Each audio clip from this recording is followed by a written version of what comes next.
ये लोग कैसी बातें कर रहे हैं?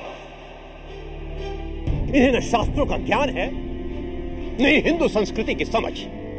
हिंदू रीति में विवाह विच्छेद सर्वथा वर्जित है। फिर किस प्रकार का हिंदू कोड बिल लाने की बात कर रहे हैं? ये बिल पूरी तरह से हमारी शास्त्रों का उल्लंघन है, उल्लंघन। मैं चुनौती देता हूं पंडित नेहरू को। नेहरू हुकूमत को छोड़ दो, नेहरू हुकूमत को छोड़ दो, नेहरू हुकूमत को छोड़ दो। जवाहरलाल नेहरू को खुली चुनौती। जवाहरलाल नेहरू को 1951 आजादी से सिर्फ 4 साल बाद। उस वक्त नेहरू का मान, उनका सम्मान, उनकी लोकप्रियता इतनी थी कि नेहरू के खिलाफ कुछ बोलना, उनका विरोध करना मानो आजाद भारत का विरोध करने बराबर था। तो फिर आजादी से सिर्फ 4 साल बाद नेहरू को खुली चुनौती क्यों? मैं चुनौती देता हूं पंडित नेहरू और उनके अन्य दूसरे साथियों को कि यदि वो प्रमाणित कर दें कि इस बिल का कोई भी एक अंश यदि शास्त्रों के अनुसार है तो मैं इस बिल को पूरी तरह से स्वीकार कर लूंगा। इसकी वजह थी Hindu code bill. Hindu code bill पूरे हिंदुस्तान में पहली बार हिंदुओं की रीति रिवाज में, उसके समाज में क्या गलत है और क्या सही है, इस फैसले का अधिकार अब कानून को दिया जा रहा है। कौन सी शादी सही है और कौन सी गलत, पुश्तैनी जायदाद में किसका अधिकार है और किसका नहीं, और जिसका है वो कितना है, तलाक का हक किसको है और किसको नहीं। कई हिंदू परिवारों को लगा कि ये उनके अंदरूनी मामलों में, उनके इंटरनल फैमिली अफेयर्स में बेवजह कानूनी दखल है। इस बिल का कड़ा विरोध हुआ। सरकार पर यह आरोप लगाया गया कि वो हिंदू परंपरा को, उसके कायदों को तोड़ने की कोशिश कर रही है। हिंदू कोड बिल के बारे में एक बात साफ तौर पर समझ लेनी चाहिए कि इस कानून को हम बहुत अहमियत देते हैं। हमारी सरकार इस बिल को पास कराए बिना सत्ता में नहीं रह सकती। या तो यह कानून पास होगा या हम सत्ता ही छोड़ देंगे। ये वो दौर था जब हिंदू कोड बिल संविधान सभा में चर्चा के लिए रखा ही गया था, लेकिन क्या वो समय इन बदलावों के लिए मुनासिब था? पंडित नेहरू पूरी ताकत के साथ हिंदू कोड बिल के जरिए सामाजिक बदलाव की पैरवी कर रहे थे, लेकिन क्या वो उस पर हमेशा कायम रह पाए? देश के पहले प्रधानमंत्री जवाहरलाल नेहरू के लिए शुरुआत में हिंदू कोड बिल एक ऐसा सवाल था जिसके लिए वो सत्ता छोड़ने के लिए तैयार थे। नेहरू मानते थे कि देश को अगर आगे बढ़ना है तो हिंदू कोड बिल जैसे कानून का होना जरूरी है। इस मामले में उनके साथ खड़े थे कानून मंत्री डॉक्टर B.R. अंबेडकर। हिंदू समाज हमेशा से यह मानता रहा है कि उसे कानून बनाने का कोई अधिकार नहीं। यह काम भगवान का है, स्मृतियों का।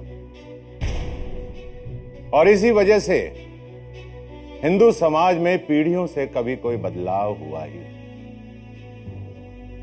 समाज ने कभी अपना उत्तरदायित्व समझा ही नहीं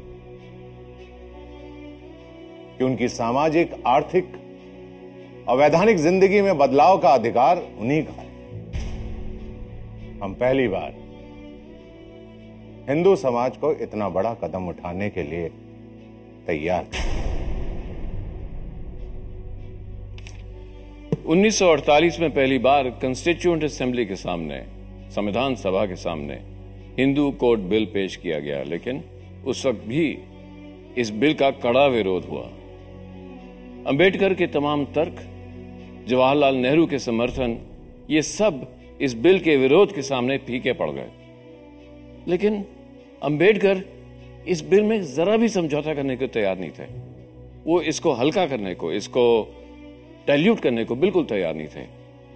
अंबेडकर की तो लगातार यही कोशिश रही कि वो किसी ना किसी तरह इस देश को सामाजिक बदलाव के लिए तैयार करें। अगर आप सभी हिंदू संस्कृति और हिंदू समाज की रक्षा करना चाहते हैं और उसे बचाना चाहते हैं, तो उसमें जो खामियां हैं उसे सुधारने में हिचकिचाइए मत। यह बिल उन हिस्सों का सुधार चाहता है जो बिगड़ गए, और इसके अतिरिक्त यह बिल और कुछ नहीं। डॉक्टर अंबेडकर जी का यह मानना था कि प्रचलित हिंदू कायदा अपने आप में शास्त्र सम्मत नहीं है, और जो बदलाव, जो संशोधन, जो सुधार लाने की कोशिश वो कर रहे थे वो पूरी तरह से शास्त्र सम्मत है, ये उनका मानना था। कानून मंत्री डॉक्टर B.R. अंबेडकर पहली कोशिश में सफल नहीं हुए, लेकिन वो पीछे नहीं हटे। तमाम विरोध के बावजूद 5 फरवरी 1951 को वो हिंदू कोड बिल को दोबारा संसद में पेश करने में कामयाब हुए। तब तक भारत के संविधान के तहत संसदीय प्रणाली लागू हो गई थी। संविधान सभा अब अस्थायी संसद बन चुकी थी और संविधान सभा के अध्यक्ष डॉक्टर राजेंद्र प्रसाद राष्ट्रपति बन चुके थे। लेकिन अब तक चुनाव न होने की वजह से संसद के सदस्य जनता के चुने हुए नहीं थे। उस वक्त इन्हीं सदस्यों को यह फैसला करना था कि बहुसंख्यक हिंदू समाज में कैसा और कितना बदलाव होगा। सदन में 3 दिन तक बहस चली और विरोध बढ़ता गया। विपक्ष से और कांग्रेस पार्टी के लोगों की तरफ से जो विरोध हो रहा था, उस विरोध के बावजूद भी वो अपना काम करते रहे। और ये जो विरोध हो रहा था उसमें उनका ये मानना था कि देखिए ये सारी बातें जो है वो ये बहुत ही जरूरी है, ये सामाजिक क्रांति हम करना चाहते हैं, उसके लिए बाकी लोग राजी नहीं थे। उन्होंने तो ये साफ बता दिया और धर्मशास्त्र का आधार लेके बता दिया कि ये सनातनियों की ये जो भूमिका है ये गलत है। उन्होंने पराशर स्मृति, बृहस्पति स्मृति और मनुस्मृति उसके आधार दे के बताया कि उन्होंने जो तब्दीली का सुझाव रखा था वो सुझाव पूरी तरह से नए हिंदू कोड बिल में शामिल किया गया था।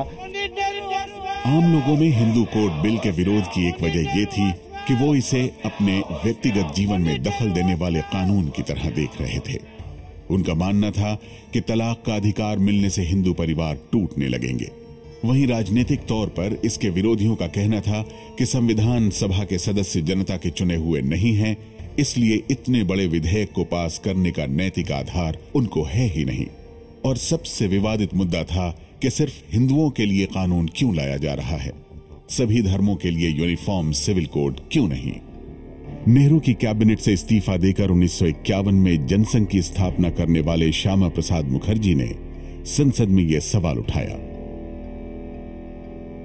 सवाल यह है कि सिर्फ एक धर्म के लिए कानून बनाना कितना उचित है।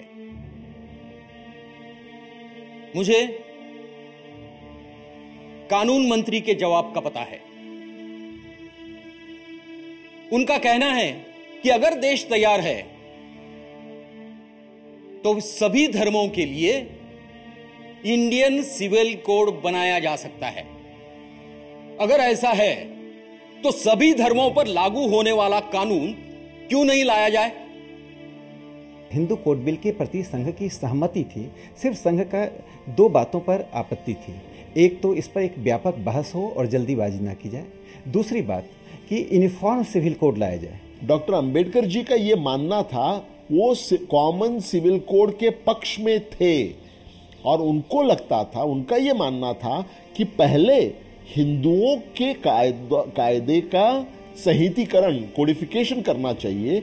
और ये एक सुवर्ण मध्य है, ये एक बहुत बड़ी स्टेप है, ये बड़ा सुवर्ण मध्य है। जैसे ही हम हिंदुओं के कायदे का संहितीकरण करेंगे, उसमें सुधार लाएंगे, उसके बाद में मुस्लिम और अन्य अल्पसंख्याओं को विश्वास में लेके हम इसको कॉमन सिविल कोड की तरफ ले जा सकते हैं। सवाल यह भी उठाया जा रहा था कि आखिर हिंदू कौन है।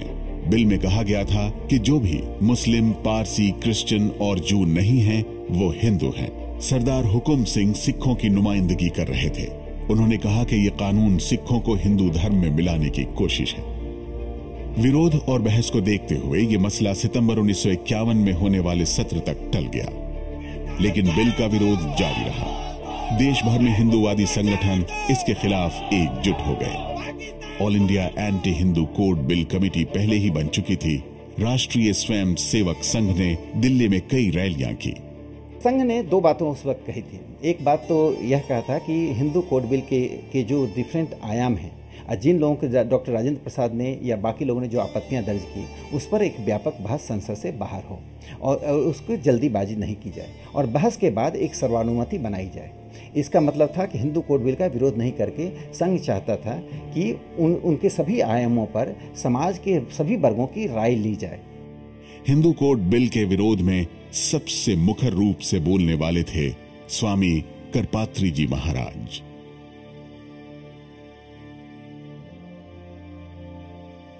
हरिहरानंद सरस्वती उर्फ करपात्री जी सिर्फ 17 साल की उम्र में घर बार छोड़कर सन्यासी बन गए थे। शंकराचार्य के शिष्य रहे करपात्री जी हिंदू दर्शन के बहुत बड़े विद्वान माने जाते थे।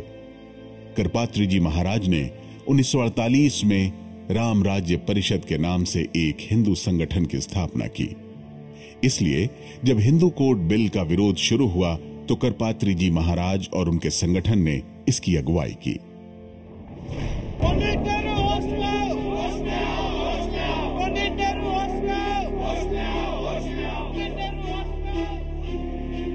कौन होते हैं हमारी संस्कृति के मामलों में दखल देने वाले?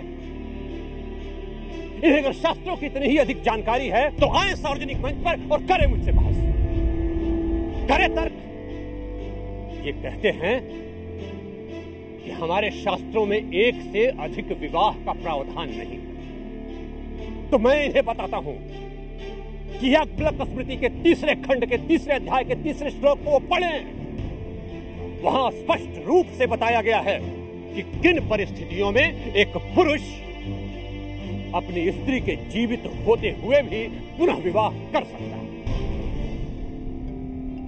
इस तरह के सैकड़ों तर्क दिए गए, दर्जनों रैलियां हुई, संसद के बाहर प्रदर्शन हुए, अंबेडकर और नेहरू के पुतले जलाए गए।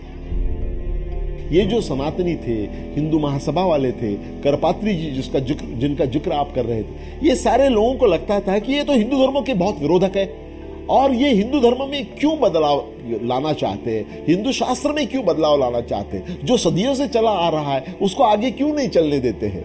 ये उनकी ये भावना थी कि हिंदुओं के खिलाफ है, हिंदू धर्म के खिलाफ है। विरोध बढ़ रहा था, लेकिन प्रधानमंत्री नेहरू हिंदू कोड बिल लाने पर अड़े रहे। संसद के बाहर के विरोध से ज्यादा नेहरू को चुनौती अपने घर यानी कांग्रेस के अंदर से थी। डॉक्टर राजेंद्र प्रसाद इस बिल के मुखर विरोधी थे। बिल के विरोध में वो कई चिट्ठियां नेहरू को लिख चुके थे। 1950 में वो राष्ट्रपति बन गए। अब समीकरण बदल गया था। उन्होंने एक चिट्ठी लिखकर नेहरू को चेताया कि बहुसंख्यक हिंदू समुदाय पर इस तरह का कानून जबरदस्ती थोपा नहीं जाना चाहिए, और अगर ऐसा किया जाता है तो ऐसे बिल को रजामंदी देने से पहले उन्हें बतौर राष्ट्रपति अपने अधिकारों का इस्तेमाल करने पर मजबूर होना पड़ सकता है।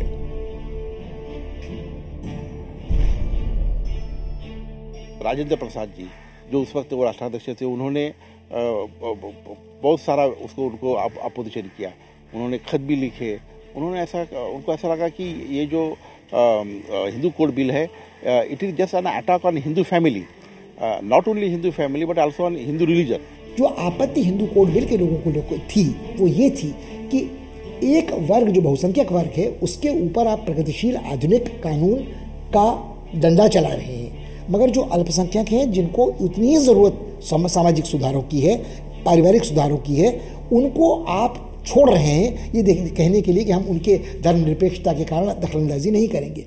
इस बिल पे कांग्रेस के बड़े बड़े नेता और हिंदुस्तान के राष्ट्रपति राजेंद्र प्रसाद जी भी लगातार नेहरू का विरोध करते रहे। नेहरू बहुत परेशान थे, वो अपनी जिद पे अड़े रहे और फिर उन्होंने राष्ट्रपति जी को एक जवाब दिया। कैबिनेट बिल के पक्ष में मैं हूं। व्यक्तिगत तौर पर मैं पूरी तरह से इस बिल के प्रावधान के पक्ष में हूं। इस वक्त अगर हम हिंदू कोड बिल को वापस लेते हैं तो इससे लोगों के मन में यह शक पैदा होगा कि कांग्रेस प्रतिक्रियावादी है और दकियानूसी संस्था है। विदेशों में भी भारत की छवि खराब होगी। नेहरू जी ने एक ऐसा कदम उठाया जिस पर सीधे तौर पर सब लोग उनके साथ नहीं थे। जो लोग उनके साथ नहीं थे, नेहरू जी ने सीधे सीधे तौर पर उनको प्रतिक्रियावादी कहा। डॉक्टर राजेंद्र प्रसाद ने जब उनको पत्र लिखा, जब इस पर ऑब्जेक्ट किया और एक पत्र लिखा, तब राजेंद्र प्रसाद जी के प्रति भी जो नेहरू का पत्र था, जो नेहरू जी का जवाब था, वह एक प्रधानमंत्री की प्रतिष्ठा के अनुकूल नहीं था। अगर नेहरू ने इतनी जिद ना की होती और Hindu civil code bill pass ना होता तो सोचिए क्या होता। आज हमारे समाज में औरतों के अधिकार क्या होते। तलाक का अधिकार तो किसी को नहीं था, लेकिन आदमी जितनी मर्जी शादियां कर सकते थे। लेकिन एक औरत, चाहे वो विधवा क्यों ना हो, वो दूसरी शादी नहीं कर सकती। बेटियों को संपत्ति का अधिकार नहीं था। नेहरू जितना ही जोर लगा रहे थे, उतना ही इस बिल के खिलाफ विरोध हो रहा था। कहा जा रहा था कि हिंदू धर्म पे हमला हो रहा है। इस विरोध का कारण उस वक्त के law minister doctor B.R. Ambedkar भी थे, जिन्होंने पहली बार ये बिल प्रपोज किया था। कुछ लोगों का कहना था कि हिंदू समाज को तकलीफ देने के लिए डॉक्टर अंबेडकर जी ने ये हिंदू कोड बिल का ये अस्त्र निकाला है, और उनका ये भी कहना था कि आप हमारे हिंदू धर्मशास्त्र जो है, वो हिंदू धर्मशास्त्र में आप दखल क्यों देते हैं? आपको दखल नहीं देनी चाहिए, जैसे भी है वैसे ही रहने दो, आपको हिंदू धर्मशास्त्र में दखल देने की जरूरत नहीं है। अंबेडकर हिंदू रूढ़िवादिता पर पहले भी सवाल उठाते रहे थे। 1927 में मनुस्मृति को जलाकर उन्होंने कट्टरवादी हिंदुओं को खुली चुनौती दे दी थी। महात्मा गांधी से उनका वैचारिक मतभेद अंत तक रहा, लेकिन जब देश आजाद हुआ तब पंडित नेहरू ने उन्हें कानून मंत्री बनने का न्योता दिया। बतौर कानून मंत्री डॉक्टर अंबेडकर की भूमिका की तारीफ पूरी दुनिया में हुई, लेकिन जिस कैबिनेट के वो सदस्य थे उससे मनमुटाव हमेशा रहा। नेहरू से भी उनके संबंध सहज नहीं रहे। नेहरू ने 1948 में ही चिट्ठी लिखकर अंबेडकर के कांग्रेस और सरकार विरोधी बयान पर सफाई मांगी। मैं लखनऊ में यूपी शेड्यूल कास्ट कॉन्फ्रेंस में आपके भाषण की रिपोर्ट पढ़कर हैरान और परेशान हो गया। इस रिपोर्ट में हमारे कैबिनेट और उनके सदस्यों के कामकाज पर बुनियादी सवाल उठाए गए। अपने भाषण में आपने कांग्रेस की निंदा की है और कांग्रेस को तोड़ने की अपील भी। कोई कैबिनेट मिनिस्टर ऐसा भाषण कैसे दे सकता है? यह बतौर प्रधानमंत्री मेरे ऊपर, उप प्रधानमंत्री के ऊपर हमला है। अगर मिनिस्टर ऐसा सोचेंगे और बोलेंगे तो कैबिनेट की सामूहिक जिम्मेदारी का क्या होगा?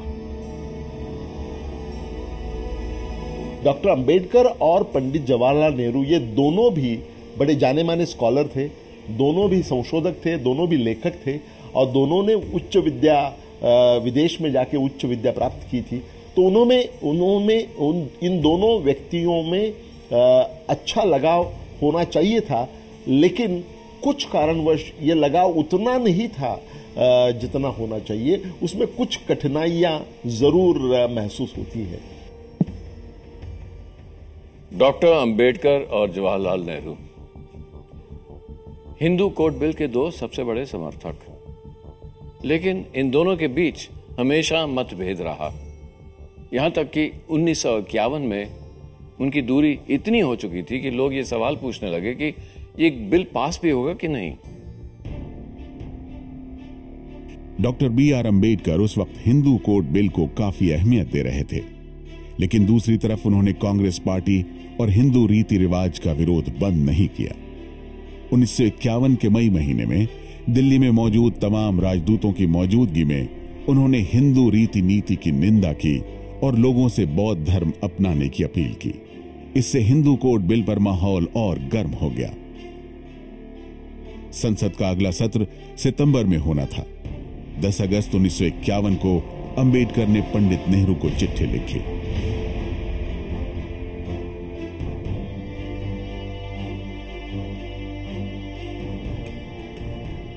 प्रिय पंडित नेहरू जी, मेरी तबीयत मुझे और मेरे डॉक्टरों को काफी परेशान कर रही है। इससे पहले कि मैं इलाज के लिए खुद को पूरी तरह से डॉक्टरों के हवाले कर दूं, मैं चाहता हूं कि हिंदू कोड बिल पास हो जाए। इसलिए अगर आप इसे आने वाले संसद सत्र में प्राथमिकता दें और 16 अगस्त को ही चर्चा के लिए रखें, जिससे सितंबर तक बिल पास हो जाए। आपका B.R. अम्बेडकर।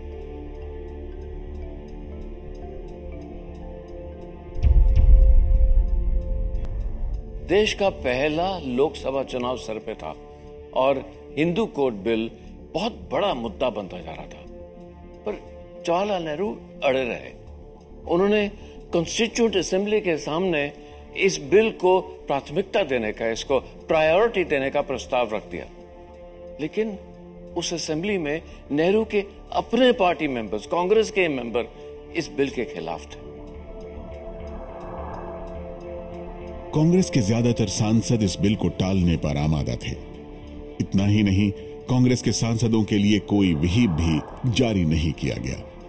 लिहाजा वो बिल के पक्ष विपक्ष में जाने के लिए आजाद थे। आखिरकार जिस विधेयक को नेहरू और डॉक्टर अंबेडकर ने अपनी इज्जत का सवाल बना लिया था, उस पर 17 सितंबर 1951 से चर्चा शुरू हुई। यह कहा जा रहा है कि हम सेक्युलर देश है। दरअसल हम सभी एक नई बीमारी के शिकार हो गए हैं, जिसे हम सेक्युलराइटिस कह सकते हैं।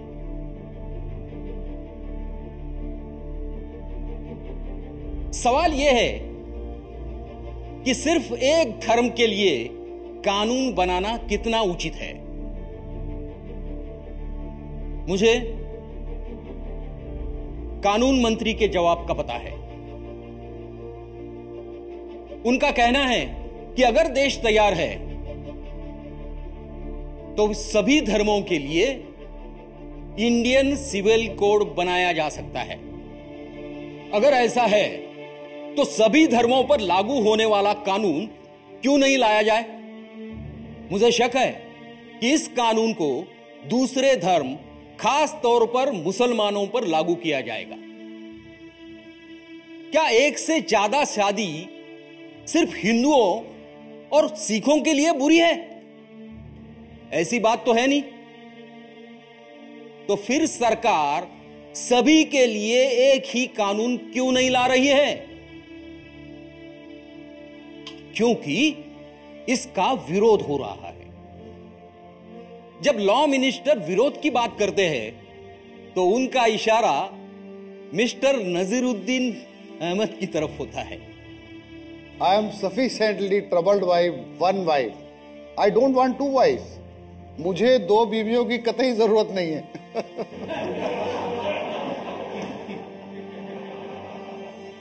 लॉ मिनिस्टर साहब को जवाब मिल गया है। उनको कम से कम नजीरुद्दीन साहब का समर्थन तो मिल ही गया है। लेकिन समस्या यह है कि सरकार मुस्लिमों को छूने से डर रही है। मैं इस बात का सुझाव देना चाहता हूं कि लॉ मिनिस्टर ऐलान करे कि हिंदू कोड बिल को बदला जाएगा और मुसलमानों पर भी एक से ज्यादा शादी करने की पाबंदी लगेगी। क्या हम ये कानून अपनी हिम्मत का इम्तिहान लेने के लिए बना रहे हैं? मैं अब इस सवाल पर ज्यादा नहीं बोलूंगा, क्योंकि मुझे हिंदू कोड बिल को उठाने वाले जो लोग हैं उनकी कमजोरी मालूम है। वो मुस्लिम समुदाय को छूना ही नहीं चाहते। नो नो नो, इस देश के लोगों का आचार व्यवहार वेदों से निर्धारित है।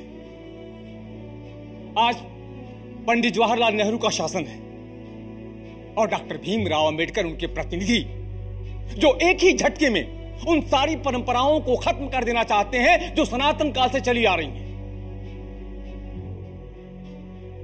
मैं तो कहता हूं, इस देश में हिंदू कोड बिल को कोई नहीं मानेगा।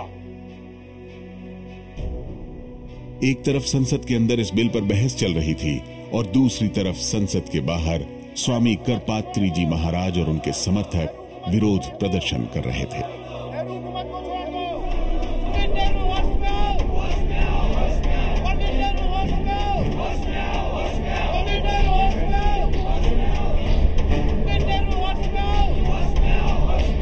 ये लोग कैसी बातें कर रहे हैं? इन्हें न शास्त्रों का ज्ञान है, नहीं हिंदू संस्कृति की समझ। हिंदू रीति में विवाह विच्छेद सर्वथा वर्जित है। फिर किस प्रकार का हिंदू कोड बिल लाने की बात कर रहे हैं? यह बिल पूरी तरह से हमारी शास्त्रों का उल्लंघन है, उल्लंघन। मैं चुनौती देता हूं पंडित नेहरू को और उनके अन्य दूसरे साथियों को कि यदि वो प्रमाणित कर दें कि इस बिल का कोई भी एक अंश यदि शास्त्रों के अनुसार है तो मैं इस बिल को पूरी तरह से स्वीकार कर दूं। संसद में विरोध और बहस को देखते हुए प्रधानमंत्री नेहरू ने हिंदू कोड बिल को 4 हिस्सों में बांटने का ऐलान कर दिया। कांग्रेस के अंदर भी ऐसे लोग थे, कांग्रेस के बाहर भी ऐसे लोग थे जो सोचते थे कि जवाहरलाल नेहरू बहुत तेज जा रहे हैं, इतनी जल्दी इनको इस तरह के रिफॉर्म नहीं लाने चाहिए। तो वो एक जैसे पूरा हिंदू कोड बिल एक ही बारी में लाना चाह रहे थे, तो फिर उनको 4 हिस्सों में बांट के अलग अलग बिल करके उन्होंने पास किया। डॉक्टर अंबेडकर को इसके लिए तैयार होना पड़ा। 20 तारीख को अपने विरोधियों का जवाब देने के लिए कानून मंत्री खड़े हुए, लेकिन उनके बयान पर संसद में विरोध की आवाज और तेज हो गई।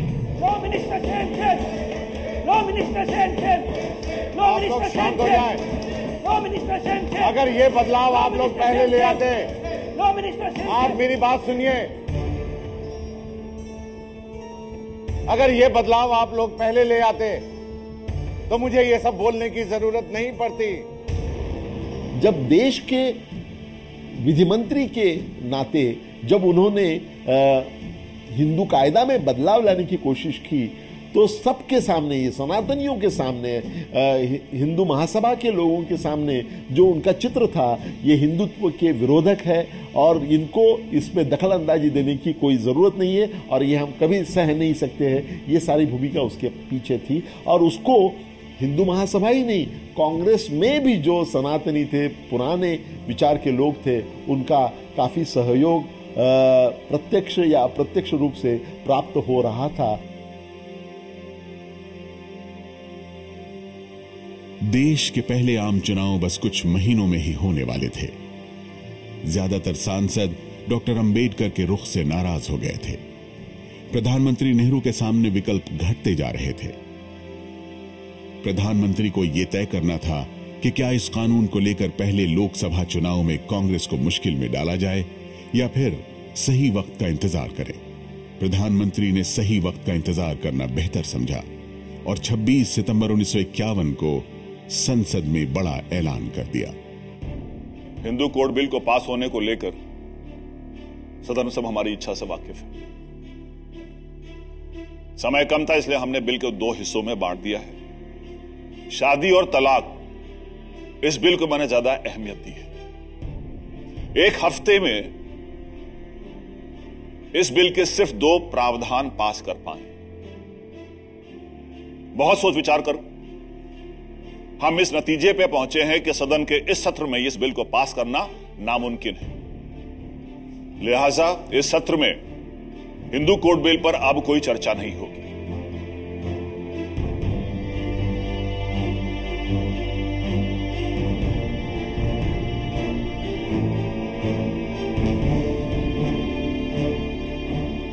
प्रधानमंत्री नेहरू की मुसीबत यहीं खत्म नहीं हुई। इस ऐलान के साथ हिंदू संगठन तो शांत हो गए, लेकिन कानून मंत्री अंबेडकर ने इसे अपनी साख से जोड़ते हुए इस्तीफा दे दिया। डॉक्टर अंबेडकर जी को इस्तीफा देने के बाद में, क्या आप जानती हैं, उनको पार्लियामेंट में भाषण तक करने नहीं दिया। डिप्टी स्पीकर जो चेयर में थे राज्यसभा में, उन्होंने कहा कि आपका जो स्टेटमेंट जो आप करने जा रहे हैं वो पहले मुझे देना चाहिए था। तो उनको कहा गया कि आपको जो भी कहना है, आपको ये स्टेटमेंट आपको देना होगा। वो स्टेटमेंट देने के बाद में हम तय करेंगे कि आपको बोलने देना है कि नहीं। और इसी बात पर नाराज होके, गुस्से से तिलमिला के डॉक्टर अंबेडकर पार्लियामेंट से चल पड़े और बाहर जाते ही उन्होंने अपने साथ जो इस्तीफा का पत्र था उसकी कापियां बाहर जो लोग खड़े थे उन सब में डिस्ट्रीब्यूट कर दी और अपनी जो भूमिका थी वो उन्होंने स्पष्ट रूप से वहां बताई।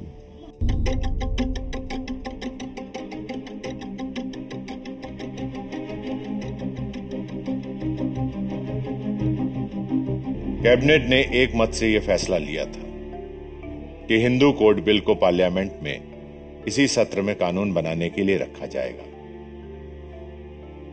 पार्लियामेंट में 17 सितंबर को चर्चा के लिए रखा गया।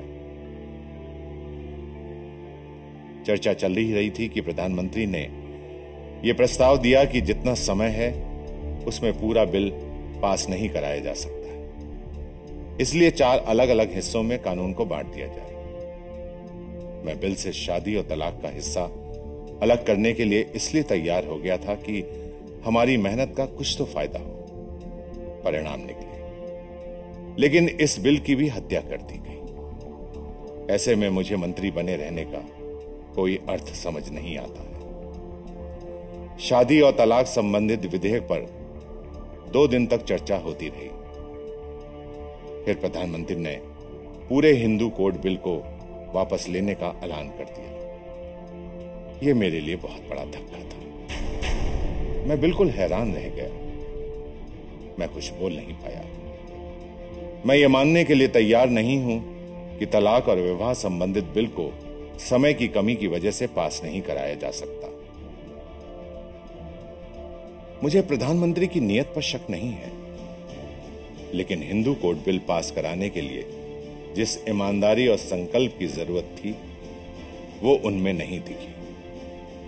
अलग अलग वर्गों के बीच की असमानता, स्त्री और पुरुष के बीच की गैर बराबरी हिंदू समाज के जड़ में है। इस गैर बराबरी को हाथ न लगाना और आर्थिक असमानताओं को सुलझाने के लिए कानून पास करते जाना एक माखौल है, मजाक है। ये और कुछ नहीं, गोबर के ढेर पर महल खड़ा करने जैसा है। मैं हिंदू कोड बिल को इतना महत्वपूर्ण समझता हूं कि अपने मतभेदों के बावजूद मैं मंत्रिमंडल में बना रहा। इसलिए अगर मुझसे कुछ गलती हुई भी है तो भी भलाई करने की नीयत ही रही है। हो सकता है कि मेरे इस्तीफा देने का कोई फर्क ना पड़े, किसी को भी इसकी फिक्र ना हो, लेकिन मुझे अपने प्रति ईमानदार रहना चाहिए और यह अब त्याग पत्र देने से ही मुमकिन है। उस पत्र में उन्होंने कारण मीमांसा की है कि वो क्यों इस्तीफा दे रहे हैं और उसमें उन्होंने कहा कि ये जो इस्तीफा मैं दे रहा हूं उसमें कई कारण हैं, लेकिन उसमें एक प्रमुख कारण ये था कि हिंदू कोड बिल पास नहीं हो रहा था और उसमें खामखा वक्त जाया हो रहा था। ये बहुत महत्वपूर्ण कारण उन्होंने दिया। और अंबेडकर जी का ये मानना था कि सनातनियों ने जो प्रेशर लगाया था उस प्रेशर की वजह से अंतिमतः केंद्र सरकार ने ये इतने बड़े पैमाने पर और इतना बड़ा जो क्रांतिकारक बिल आ सकता था उससे उन्होंने 2 कदम पीछे लेके पीछे हट गए।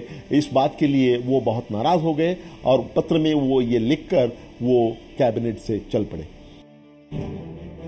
अंबेडकर ने अपने इस्तीफे की और भी कई वजहें बताई, लेकिन हिंदू कोड बिल का पास न होना उन सब में सबसे ताजी घटना थी। नेहरू एक बार फिर कटघरे में थे। हिंदू कोड बिल वापस हो गया। डॉक्टर अंबेडकर ने इस्तीफा दे दिया और कांग्रेस से हमेशा के लिए किनारा कर लिया। तो क्या ये उन संगठनों की जीत थी जो अब तक हिंदू कोड बिल का विरोध कर रहे थे?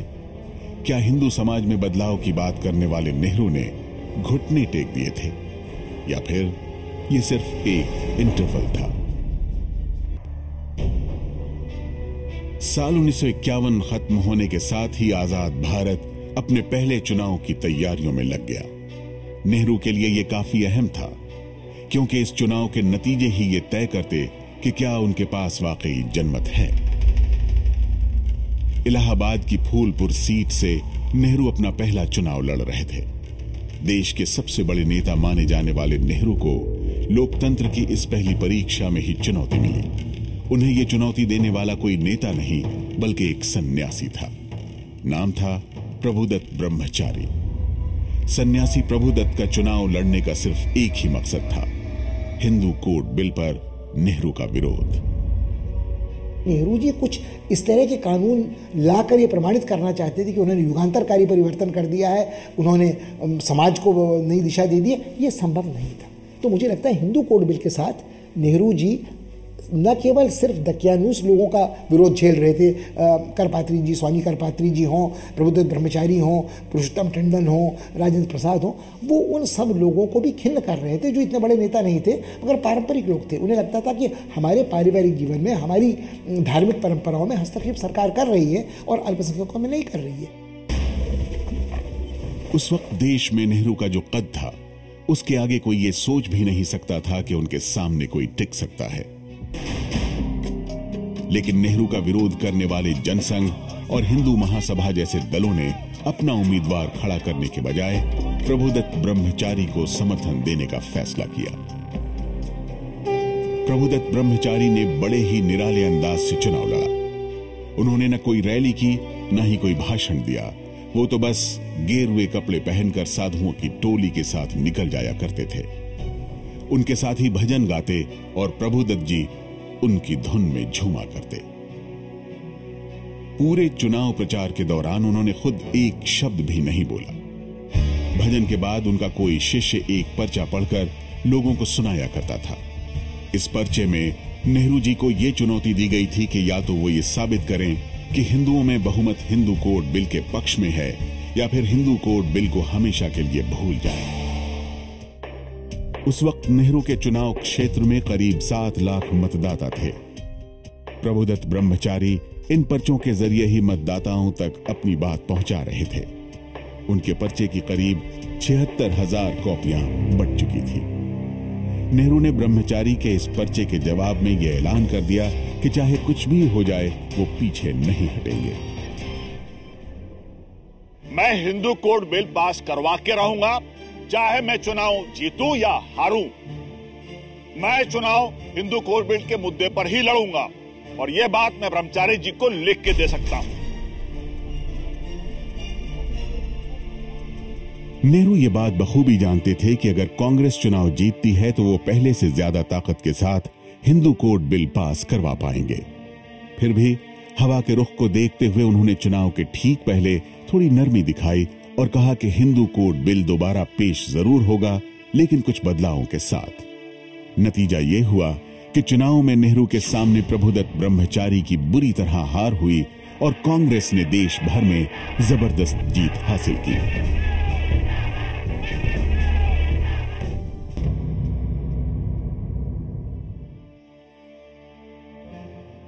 नेहरू का साथ छोड़ चुके डॉक्टर अंबेडकर निर्दलीय उम्मीदवार के तौर पर यह चुनाव हार गए। अब इस बिल का भविष्य पूरी तरह नेहरू के हाथों में था। इस देश की तरक्की केवल राजनीति और अर्थव्यवस्था तक सीमित नहीं है। सामाजिक तरक्की बहुत जरूरी है। इस देश के कानून और परंपराओं का बोझ महिलाओं पर ही पड़ा है। पुरुषों और महिलाओं के लिए अलग अलग मापदंड अपनाए जाते हैं। क्यों? क्योंकि पुरुषों को हमारे देश में हमेशा ऊंचा दर्जा दिया जाता है। इसलिए मैं आशा करता हूं कि हमारी सोच में बदलाव हो।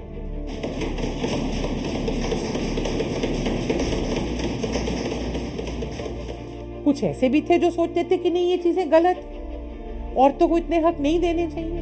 अब आप ये देख लीजिए कि आज हम बैठे हैं 2013 में, आज भी हमारे सामने औरतों के हक और औरतों की अवस्था देश में क्या है, उनकी तरफ हमारा रवैया क्या है, हमारा माइंडसेट क्या है, उसको लेके देश इतना उलझा हुआ है। और आप ये सोच लीजिए कि 60 साल पहले क्या सोच रही होगी। देश के पहले लोकसभा चुनाव में कुल 23 महिला सांसद चुनकर आई थी। नेहरू ने इन महिला सांसदों से हिंदू कोड बिल के समर्थन की अपील की। विरोध की धार कुंद करने के लिए नेहरू ने इस बिल को कई हिस्सों में तोड़ दिया। तब नए कानून मंत्री H.V. पाटस्कर ने इन बिलों को संसद में पेश किया। 1955 से 1956 के बीच 4 अलग अलग कानून बने जो पहले हिंदू कोड बिल का हिस्सा हुआ करते थे। इनमें से प्रमुख था 1955 में बना हिंदू मैरिज एक्ट, जिसके तहत पहली बार तलाक को कानूनी दर्जा मिला। अलग अलग जातियों के स्त्री पुरुष को एक दूसरे से विवाह का अधिकार मिला और एक बार में एक से ज्यादा शादी को गैर कानूनी घोषित कर दिया गया। इसके अलावा 1956 में ही Hindu succession act, Hindu adoption and maintenance act और Hindu minority and guardianship act भी लागू हुए। ये सभी कानून किसी न किसी रूप में महिलाओं के हक में थे, समाज में उनकी स्थिति सुधारने वाले थे। इनके तहत पहली बार महिलाओं को संपत्ति में अधिकार मिला। लड़कियों को गोद लेने पर जोर दिया गया। जब ये कानून बन रहे थे तो डॉक्टर अंबेडकर राज्यसभा में थे और सीधे तौर पर इस प्रक्रिया में शामिल नहीं थे, लेकिन इससे उनका योगदान कम नहीं होता। आज देश उन्हें संविधान निर्माता के तौर पर जानता है, दलितों के हक की लड़ाई लड़ने वाले के तौर पर जानता है, लेकिन इस हकीकत से कोई इनकार नहीं कर सकता कि समाज में महिलाओं को बराबरी का दर्जा देने वाले इन अहम कानूनों की नींव भी अंबेडकर ने ही डाली थी। बतौर कानून मंत्री वो महिलाओं के हक के लिए लड़े थे। ये कानून हिंदुओं के अलावा सिखों, बौद्धों और जैन धर्म मानने वालों के लिए भी मान्य थे। ऐसा नहीं है कि ये सभी कानून बिना किसी विरोध के पास हो गए। इन पर काफी बहस हुई, तर्क हुए, लेकिन नेहरू के पास बहुमत था, इसलिए वो इन्हें पास कराने में कामयाब रहे। नेहरू जी के उपचेतना में बात थी कि हिंदू समाज सुधार को देर सवेर स्वीकार करती है, उसका विरोध लचीला विरोध होता है। लेकिन यह अव्यक्त उनकी धारणा थी कि मुस्लिम समाज में इस तरह के कानून बनाना उनके वश में नहीं है। इसीलिए कृपलानी ने कहा था, यह भारत सरकार पार्लियामेंट के फ्लोर पर, संसद के फ्लोर पर कृपलानी जी ने कहा कि यह सरकार सांप्रदायिक है, इसकी हिम्मत नहीं है कानून बनाने की। अब मुझे लगता है कि नेहरू की यह सबसे बड़ी कमजोरी थी। नेहरू के विरोधियों का उन पर सबसे बड़ा आरोप यही है कि अगर वो पूरे भारत में सुधार लाना चाहते थे तो सिर्फ हिंदुओं के कानून में बदलाव क्यों किया गया। संसद में भी उनसे सवाल किया गया कि आखिर उन्होंने ऐसा कानून क्यों नहीं बनाया जो सभी धर्मों के लोगों पर समान रूप से लागू होता, यानी uniform civil code. Uniform civil code की जरूरत है, इससे मैं सहमत हूं, लेकिन अभी इसका सही वक्त नहीं आया है। इसीलिए मैं पूरा जोर नहीं लगा रहा। पहले इसके लिए जमीन तैयार की जानी चाहिए, और जो कोशिशें मैंने की हैं वो उसी ओर एक कदम है। नेहरू को यह डर था कि देश के बंटवारे के बाद, पार्टीशन ऑफ इंडिया के बाद, अगर माइनॉरिटीज के नियम, उनके कायदे, मुसलमानों के नियम, उनके कायदे अगर कानून की जोर से बदले जाएं तो वो इनसिक्योर हो जाएंगे, उनमें डर बैठ जाएगा। और फिर नेहरू ने यह फैसला किया कि पहले हिंदू समाज को सुधारने के लिए कानून बनाए, हिंदू सिविल कोड पहले बनाए। जवाहरलाल नेहरू का यह तर्क सही था या गलत था, इस पे तो आज भी बहस हो रही है।